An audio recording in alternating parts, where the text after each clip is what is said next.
So welcome back. We're reading Quest for Justice.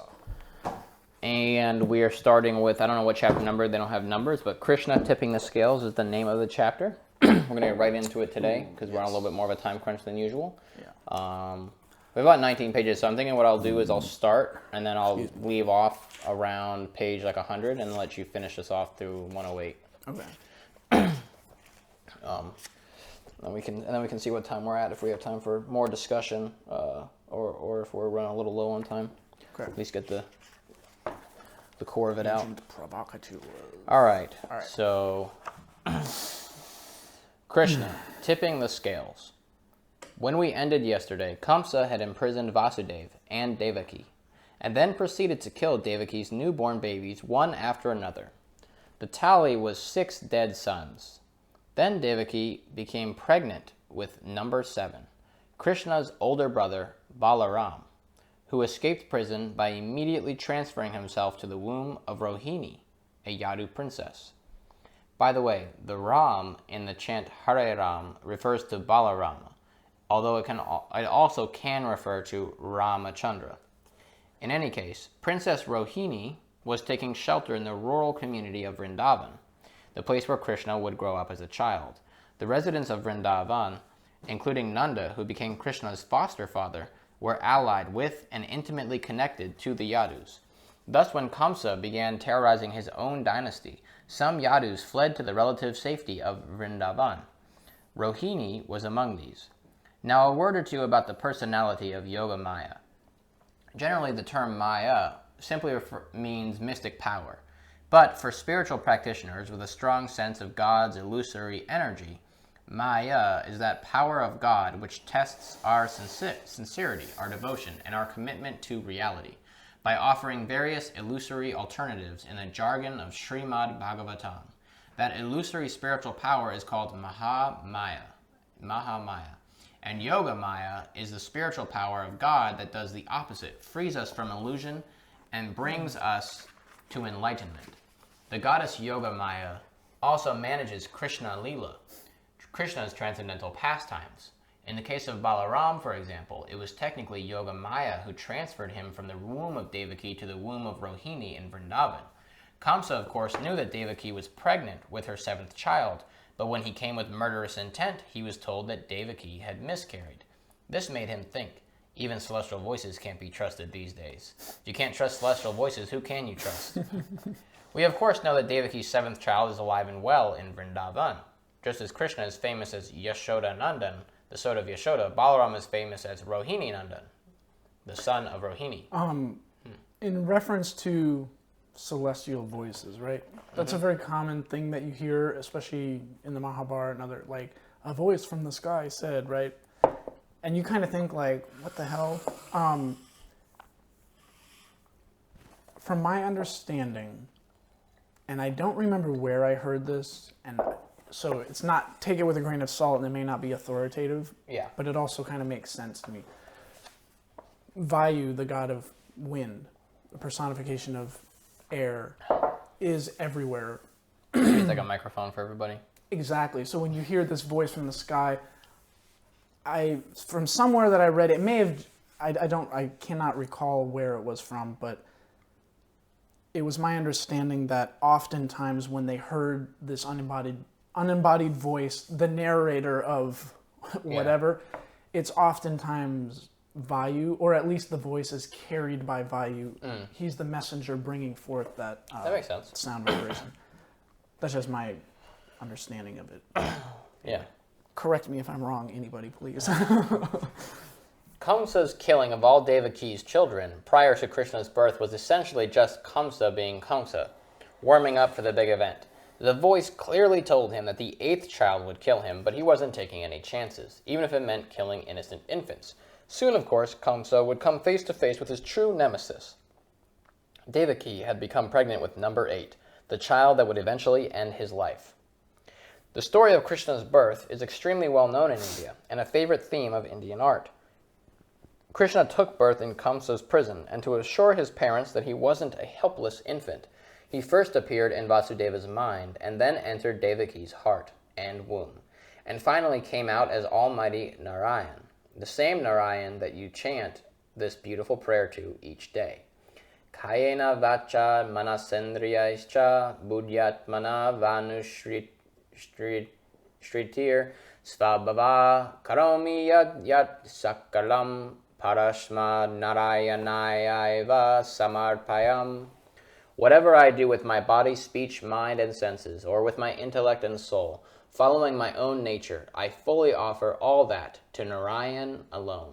Wait, it says that you chant this beautiful prayer to each day? Yeah. I've never chanted. I know, I'm going to say, I don't read this. I've heard it before, but like, oops, I'm supposed to be chanting this every day. I really like that though. Yeah, it's pretty cool. From the Vaishnava perspective, Narayana is God at the office, and Krishna is God at home. At home, people relax, kick off their shoes, and do whatever they want. But at work, they have to dress up and be a little more formal to make an impression. Wow. As God at the office, or Narayana. I never thought about it like that. Krishna has such formal responsibilities as taking care of the material universes and so on. And as God at home, or Govinda, Krishna simply relaxes, tends the cows, plays with his friends, and dances with the gopis. When Krishna first appeared in Kamsa's prison, he did so as majestic, almighty Narayana, just to check in, so to speak, and let his parents know who he was. Then, right before their eyes, he transformed into a tiny, helpless baby, and that must have been a lot to process. Vasudeva and Devaki had seen Krishna in the form of almighty Narayana transform into their infant son, so somewhere they knew that Krishna was God himself.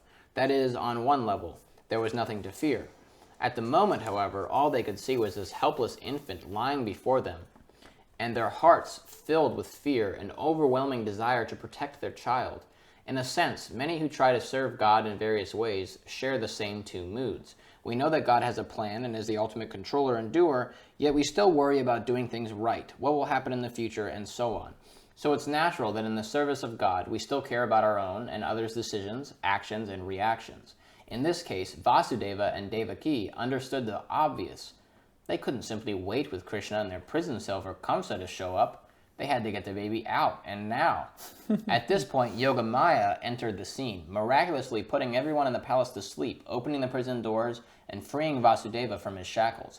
Vasudeva picked up Krishna and escaped, heading toward the Yamuna, which had to be crossed before getting to Vrindavan, where Krishna would be safe. The night was stormy, and the river was swollen and overflowing, making a crossing would be extremely dangerous.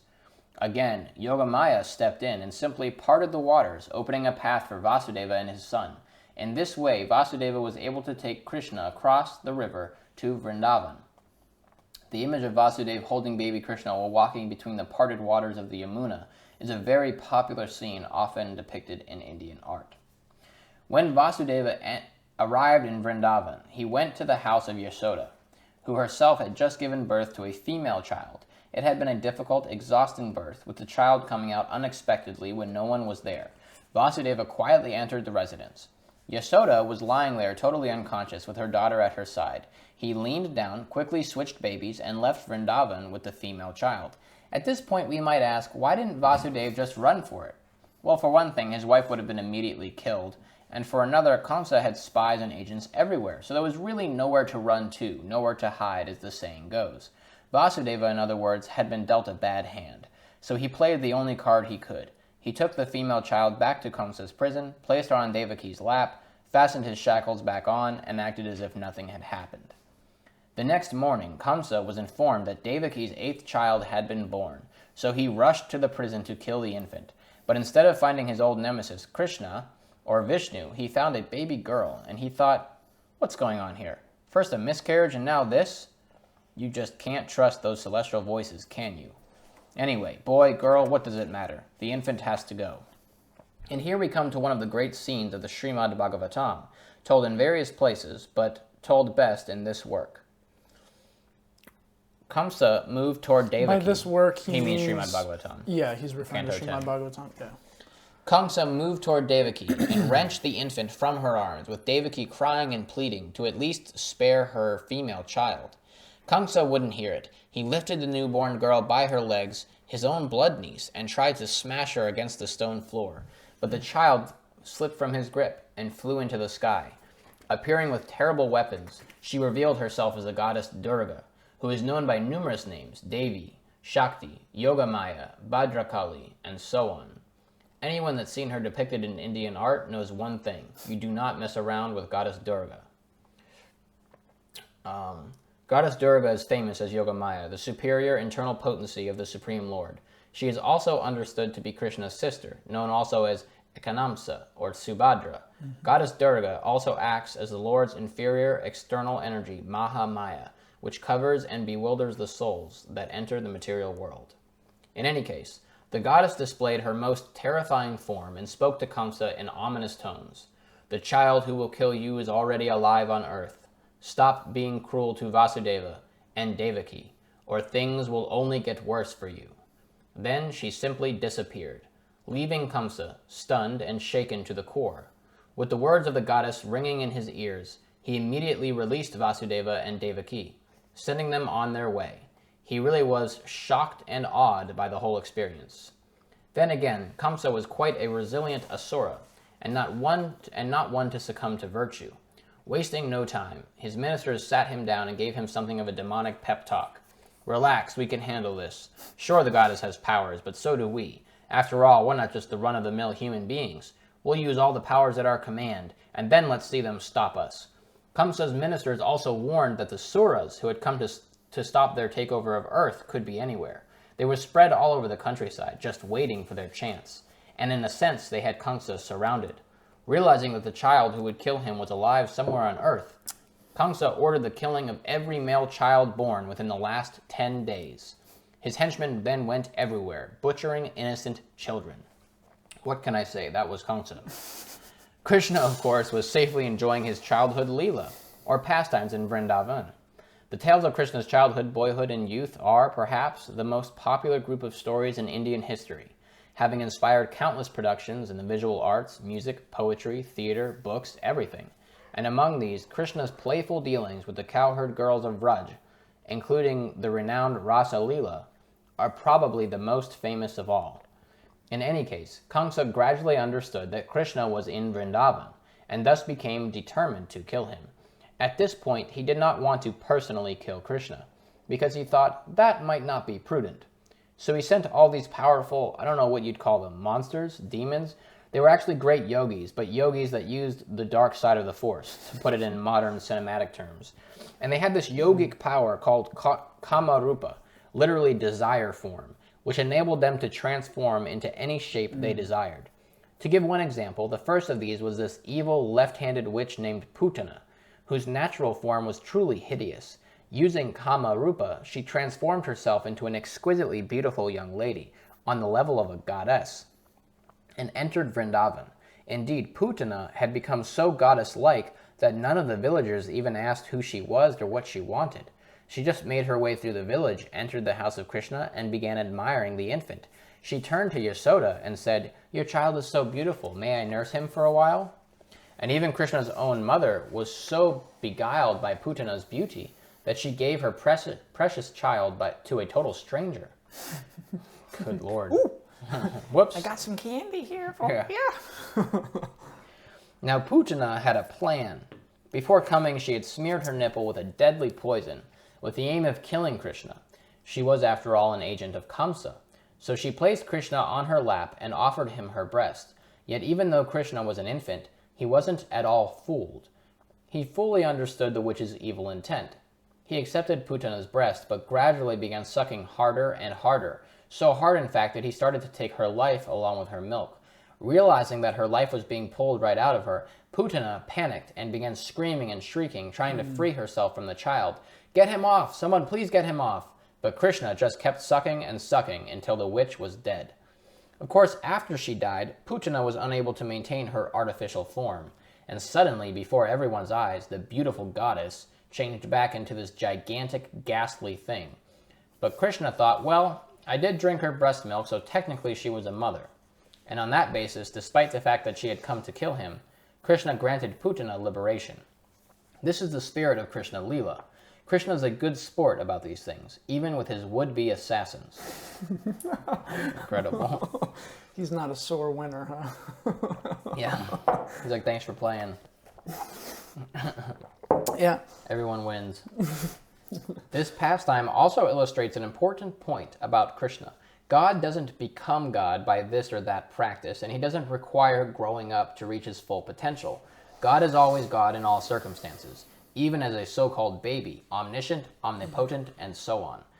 Omnipotent, right? Is that how you say it? Omnipotent, and so on. Yeah. In any case, Kamsa sent many such superhuman agents to kill Krishna, and all the different forms they took were truly astonishing, from a heron as big as a hill, to an 8-mile-long serpent, to a gigantic donkey, and so on and so forth. Essentially, Krishna had this daily demon-killing festival, easily destroying all comers without even disturbing his play. He also danced with the gopis, stole butter, lifted Govardhan Hill, and performed many other famous pastimes. Of course, we won't go into these today, but anyone interested can find them in the 10th canto of Srimad Bhagavatam. Meanwhile, back in the Himalaya mountains, the Pandavas were also enjoying their childhood.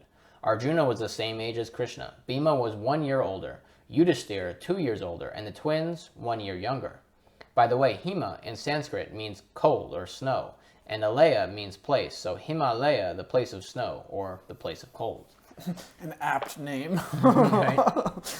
Now to understand the Mahabharata and things that will happen later, it's important to remember that the Pandavas grew up not as Kshatriyas or warriors, but rather as Brahmanas, and more as boy sages. I mean, they were these little kid yogis running around the hills with deerskin and dreadlocks. You know, that matted hair you don't bother brushing 3 hours a day?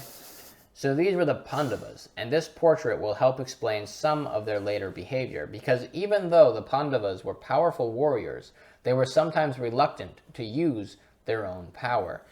Yeah, I think it's interesting they name people, that the names in Sanskrit are all like very apt. They don't like have these like weird, like they just describe the people, or they describe the place, they describe, it's just like a description of like the person's tendencies, the person's qualities, whatever, their dharma, whatever. It's just like, well, even like we've talked about before, Krishna, God has many names, and just like with us, right? You do something as a kid and you earn a nickname. Your friends call you something. Your parents call you something else. So based on your activities, you acquire different names. The name describes the activity or the person performing the activity. So therefore, you can really call God by any name that you want. We just choose Krishna because of the definition, all attractive, which sums up all of Krishna's qualities, all of God's qualities in one name. Because God is infinite and he's the creator of everything, he is magnetic. He attracts everything, willingly or unwillingly. Yeah. He attracts. So that's why we No, it's very, or Pandu, the pale one. The pale one, what's up, or like Whitey? the Amba, the little Amba, and the little itty bitty Amba. Like it's like very just to the point. The Pandavas had actually taken birth on Earth to assist Krishna in his mission of saving the world from the Asura insurrectionists. Mentioned several times in our talks, recall that Krishna originally told the creator Brahma to instruct the Suras, the gods, to begin taking birth on Earth. The specific instruction was Yadushupajanyatam. You, along with your wives, should take birth in the Yadu dynasty. Throughout the text of the Mahabharata, the Pandavas were constantly called the Bharatas, because they were Pandu's sons by law, making them part of the Kuru dynasty, also known as the Bharata dynasty. Which is Maharaj Bharat, the one who then turned into the deer that we read in the other book. That's like great-great-great-great-great-grandfather. Yeah. Genetically, however, their only earthly genes came from Kunti, who was a Yadu princess. Not telling you, telling you. Yeah. Telling you, for anyone following, sorry. In this sense, they were truly Yadus, since their fathers were not of this world at all, but rather some of the universe's greatest gods. Apart from this, the Pandavas also had a very special connection with Krishna. Briefly, it is understood within the tradition that the Pandavas, Kunti, Draupadi, who we'll soon meet, and other great personalities of the Mahabharata, are actually eternal associates of Krishna. These associates travel with Krishna from universe to universe, displaying wonderful, adventurous pastimes that people can then talk and sing about, and in this way practice bhakti yoga. So there's a very special connection between Krishna, the Pandavas, and the Yadus.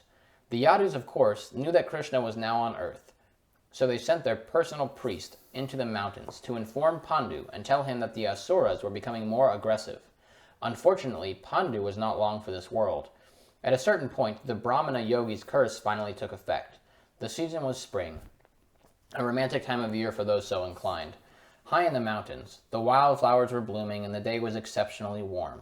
Pandu and Madri were still relatively young, and in this charming atmosphere, with Madri scantily dressed, she looked especially alluring because it was just them practicing yoga in the mountains, surrounded by yogis.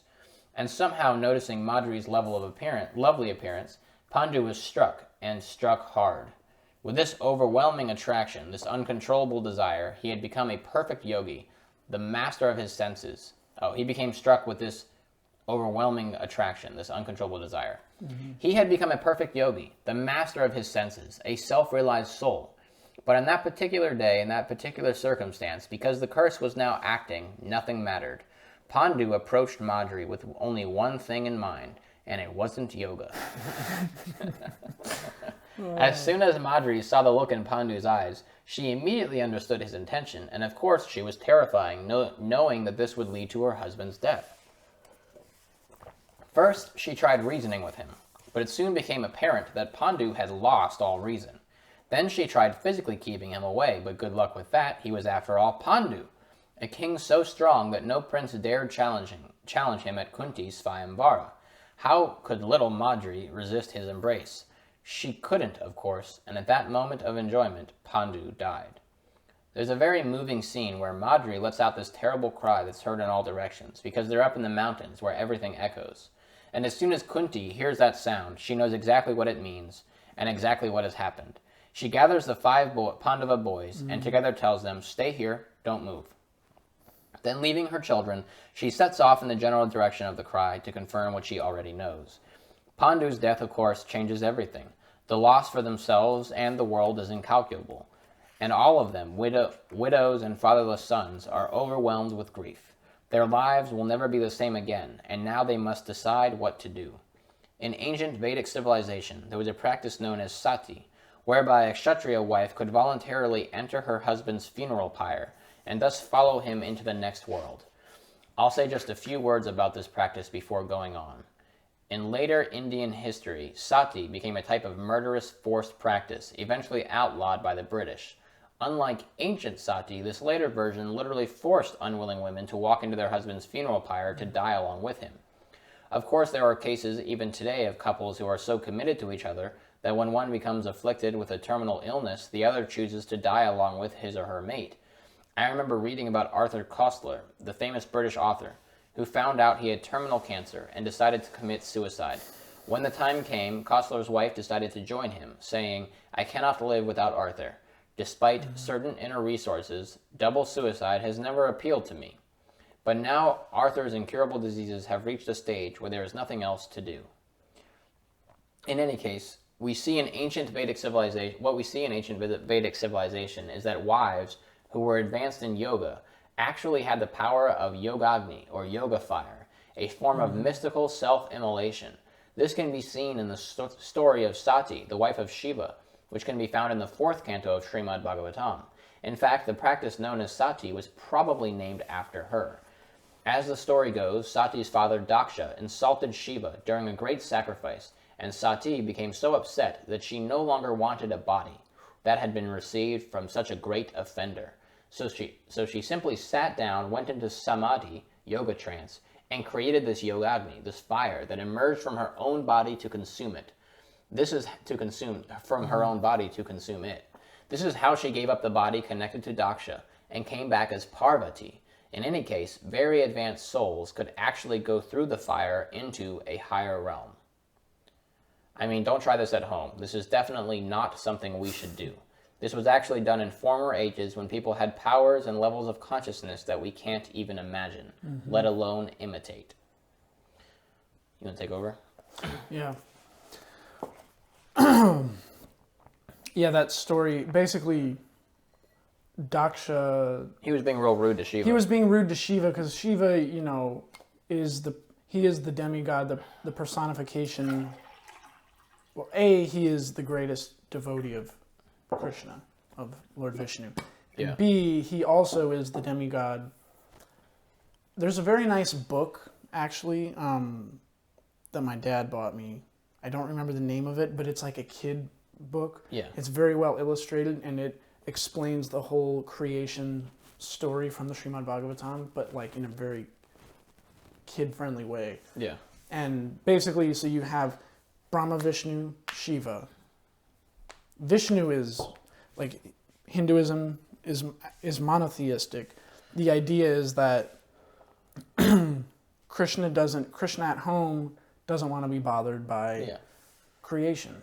So he therefore expands himself as Vishnu, and Vishnu then expands his energy and creates Brahma and Shiva. Yeah. Brahma is the actual physical creator, but he creates with the instructions that are given to him by Vishnu. And then Brahma's anger, there's a story where Brahma's anger becomes personified as Lord Shiva. Lord Shiva is also an expansion of Lord Vishnu's energy through the conduit of Lord Brahma.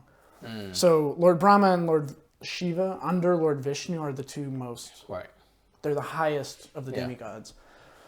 And Shiva is the personification in the demigod in charge of, there's the three modes, goodness, passion, ignorance.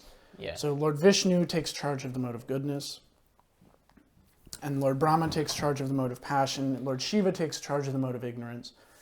And because he's in charge of the mode of ignorance, he's often portrayed as, he resides in, he likes to hang out in cemeteries, he smears his body with ash, he smokes marijuana, and he's chilling, doing his own thing.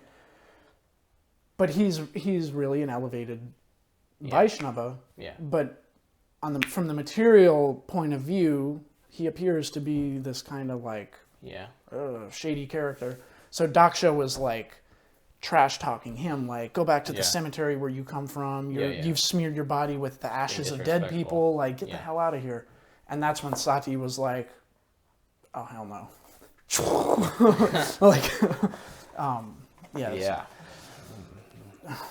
Anyway, that's crazy. Returning to the aftermath of Pandu's death, both Kunti and Madri had the power of Yogagni, and thus knew that wherever Pandu went, they could join him, and both wanted to go. And they could join him because, like in the Bhagavad Gita, Krishna says, at the time of your death, whatever state of mind you have achieved, that is where you will go. So if your final act as the spouse is, I'm giving up my body, but in it's a willing, it cannot be forced on you. Yeah. She's doing it out of pure love and devotion to her husband, and she does it voluntarily, and because that is her state of mind at the time of death, it dictates that she will follow him into the next life, because the idea is that if we choose to take conscious control of our karma, we can dictate what happens to us in the next life. Yeah. Both wanted to go, but Madri strongly argued against Kunti's going, because normally it would be the eldest wife, because Kunti was the senior. She had the right to go. Yeah. But Madri strongly argued against Kunti's going. Number one, she said, at the exact moment of Pandu's death, his desire was to be with me, so I have to go with him to fulfill that desire. And secondly, let's face it, you're my spiritual superior. Thus, you will be able to raise all 5 sons as your own, without discrimination, something I may not be able to do. Wow, that was like a double-edged compliment, like a compliment and a diss. 'Cause first she said his desire was to be with me, but then also she gave her a little kudos there. Madri had confidence that Kunti was on such an exalted spiritual level that she would be able to view all 5 sons with equal vision. Those were Madri's arguments, and Kunti reluctantly accepted them.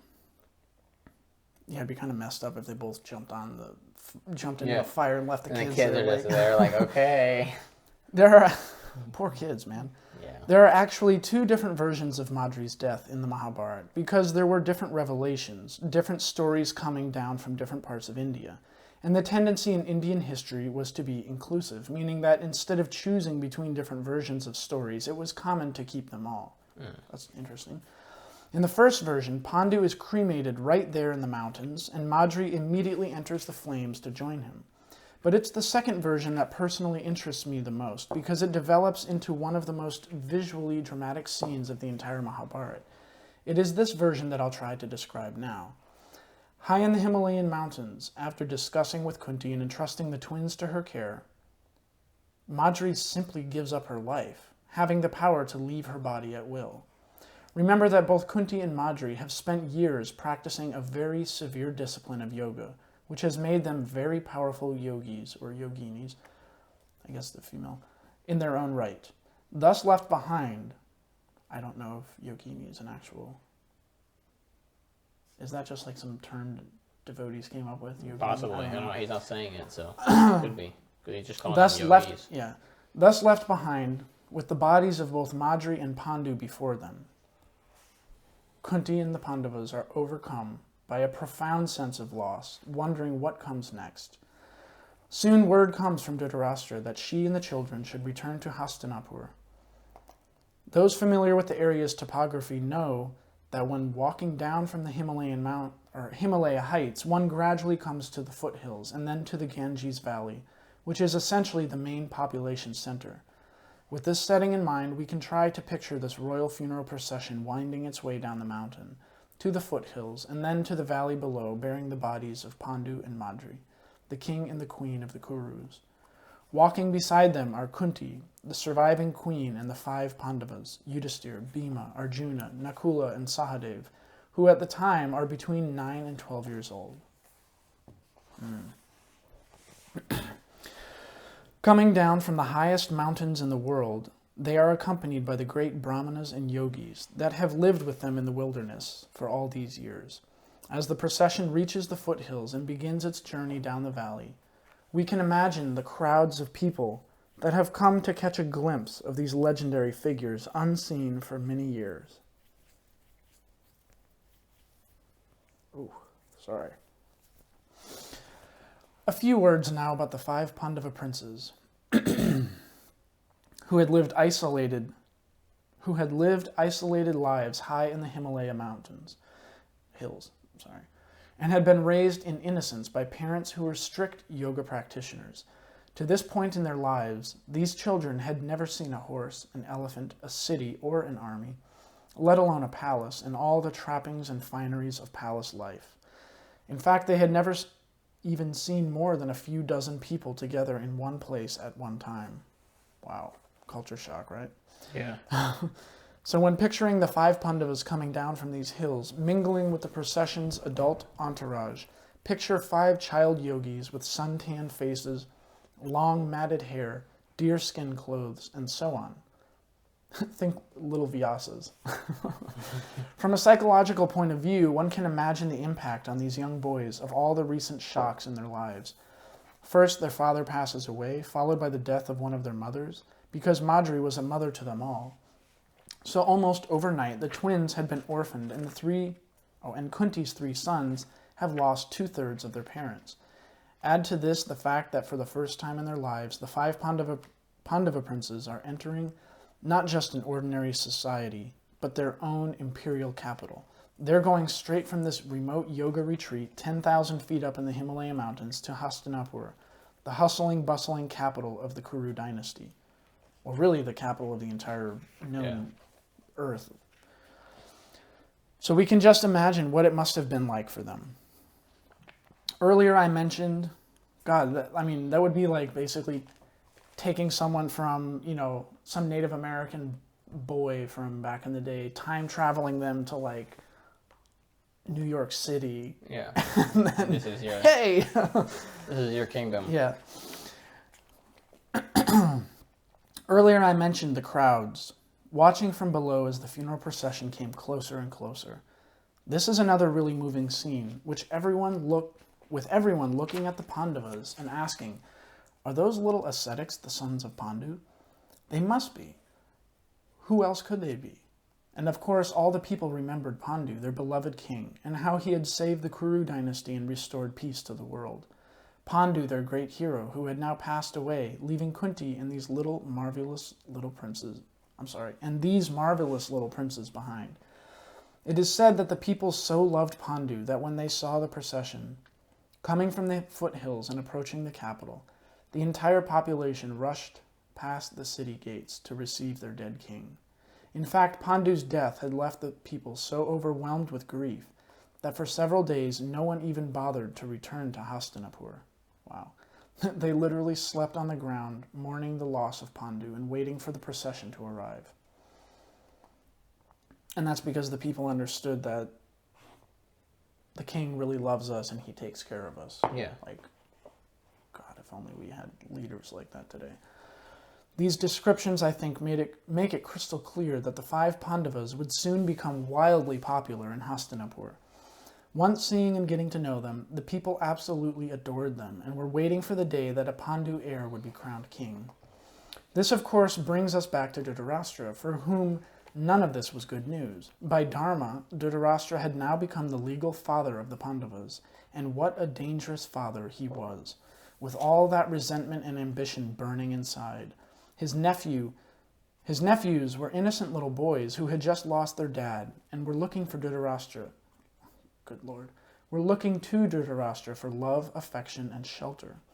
Indeed, this is what made Dhritarashtra's later actions so despicable. Because, let's face it, his only real aim was to take the kingdom from the Pandavas and hand it over to his son. The only thing holding him back was the sense that he had to move with caution. He had to avoid going too far, too soon, and possibly provoking a popular uprising. This brings up an amazing feature of ancient Vedic civilization that is worth mentioning here. The fact that there was freedom of speech. Yeah, no. You're criticizing the king? Off with your head! Yeah. It was not like that. You can find many occasions in the Mahabharata where people would go right into the town square and criticize or rebuke the king in very strong language.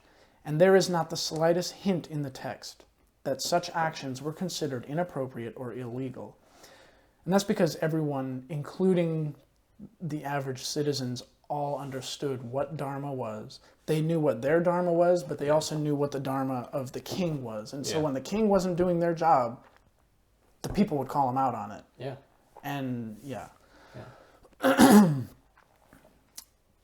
There was no punishment, repercussions, or reprisals for such speech. People had the freedom to criticize the government in this civilization. Thus, Dhritarashtra's fear of public reaction was legitimate, and something that crops up here and there throughout the Mahabharata. You know, I mean, God forbid they can always just call in Parashuram there and... Yeah. In any case, it's not that Dhritarashtra was himself an asura. He was just blind, not only physically, but in other ways as well. Duryodhana, however, was another matter. He was a full-blown asura insurrectionist, determined to take over the earth by any means. Knowing that his father really wanted him to be king, yet seeing that he was hesitant when it came to drastic measures. Wow, this is very nice to hear him describe, like, the psychology behind it between their relationship. Mm-hmm. Duryodhana decided to take matters into his own hands and get rid of the Pandavas once and for all.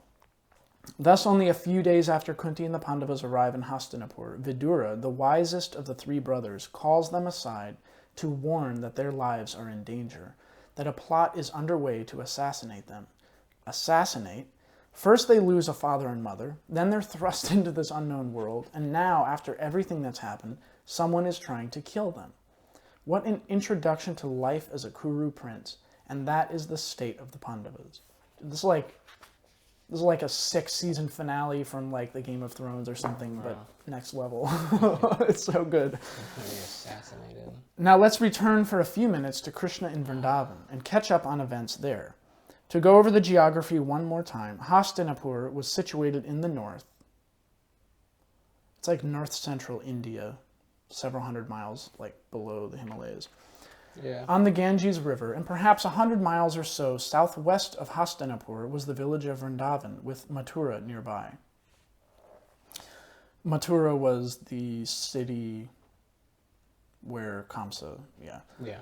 Let's recall that Kamsa had been sending one demoniac yogi after another to kill Krishna, but that so far all had failed. Frustrated, Kamsa concludes that what he needs is a home court advantage. He needs to get Krishna on his own turf, so to speak. His plan is to lure Krishna to Mathura, the seat of Kamsa's military power, and kill Krishna there. So he asks Akrura to travel to Vrindavan to bring Krishna back. Akrura is his personal charioteer and minister who happens to secretly be on Krishna's side. Okay. Which leads to one of the most famous scenes in all of Indian literature, the gopis being heartbroken at Krishna's leaving, thus throwing themselves in front of Akrura's chariot to physically prevent him from going. Of course, Krishna does leave, and the gopis aren't trampled, just devastated at their loss. Thank God, right? That they're not trampled. Yeah. In any case, Krishna travels to Mathura with his older brother Balaram, where Kamsa had arranged a wrestling match that he is sure will end with Krishna's death. This type of wrestling, by the way, wasn't like WWE wrestling. For instance, where combat is basically a choreographed affair. What they called wrestling back then was more like today's mixed martial arts, which is more or less no holds barred. You can punch, you can kick, you can do almost anything to take down your opponent. And Kamsa had specifically selected his greatest wrestlers, two gigantic killing machines, to fight with Krishna and Balaram, two 12-year-old farm boys. When the time came for the match, even the audience was shocked at the imbalance, and they thought, what's going on here? Little did they know. To make a long story short, even before the wrestling match, Krishna and Balaram took it upon themselves to make all kinds of mischief in Mathura, starting with taking the cloth that was meant for Kamsa, having it tailored and wearing it themselves. Next, in a scene reminiscent of the Ramayana, Krishna went to some sacrificial arena, grabbed this gigantic bow, and pulled its string till the whole thing snapped like a twig. Then at the gate of the wrestling arena, Krishna and Balaram confronted a large killer elephant, purposely placed there to block their way. When the elephant's caretaker ordered it to attack Krishna, Krishna killed the beast with his own broken tusk. Dude, someone really needs to turn this into a legit, authentic TV show. Oh my God. It would just be... Finally, in the wrestling arena, Krishna and Balaram easily killed not only these two great wrestlers, but many others as well, until all the rest simply ran away. Kamsa, of course, was just fuming with anger and frustration. He ordered the stadium band to stop playing, kind of childish, don't you think? And wanted Krishna and Balaram run out of town. Then, flying into a terrible rage, bordering on madness, he ordered the death of almost everyone in sight, from Nanda to Vasudev to Ugrasena, his own father, Kamsa's own father. At this point, Krishna thought, okay, that's it. I've had quite enough of Mr. Kamsa and his persecution of the Yadu dynasty. Now imagine one of those giant Super Bowl stadiums, and then imagine Kamsa all the way at the top, in one of those fancy owner's boxes, looking down over the field. And remember, Kamsa is no ordinary human being. He's a powerful asura from another world, a person who could easily dominate and overwhelm even the greatest human fighter. Then imagine Krishna rushing all the way up to the top box to finish Kamsa once and for all. Kamsa, of course, realizes that his time has come and pulls his sword to kill Krishna. So Krishna just knocks off Kamsa's crown, grabs him by the hair, throws him down several stories to the floor below, effectively ending Kamsa's life. Dang. It's an amazing scene, this little child rushing to the top of the arena, grabbing this powerful asura and tossing him out like a rag doll. And of course you can imagine the shock. I mean, this is going on right in front of the whole city. It's like, yeah, the Roman Colosseum. Yeah. The gladiators jumping up out and hey. Luckily, he wasn't a very nice guy, so I don't think too many people were upset. Oh no, they were probably. They probably cheering. Then, just to show everyone that this great fearful tyrant is really dead, Krishna grabs his lifeless body and drags it across the ground like a lion dragging a dead prey. Grabbed him by the hair and drug him. Damn. And that was the end of Kamsa. So all this is going on in Mathura at roughly the same time that the Pandavas come to live under the so-called care of their uncle, whose only real desire is to get his son on the Kuru throne. The adventure continues tomorrow. Cool. Very good. Very exciting. Just getting started. I can't wait. So much more to go. thank you everyone for listening. Yeah. Like I said, we're kind of on a time schedule today. His kids aren't at school, so he's got to get back to them. But thank you for listening. Let us know your thoughts. Share with a friend. Like, subscribe, all that good stuff. Follow if you're listening to us on Spotify, whatever the case may be. And we will see you guys next week for us. Yep. Whatever order you're watching this in, but yeah. 5 minutes? Yeah. Whatever. Whatever your preference may be, or never again. Okay. All Thank right. you guys. Thank you.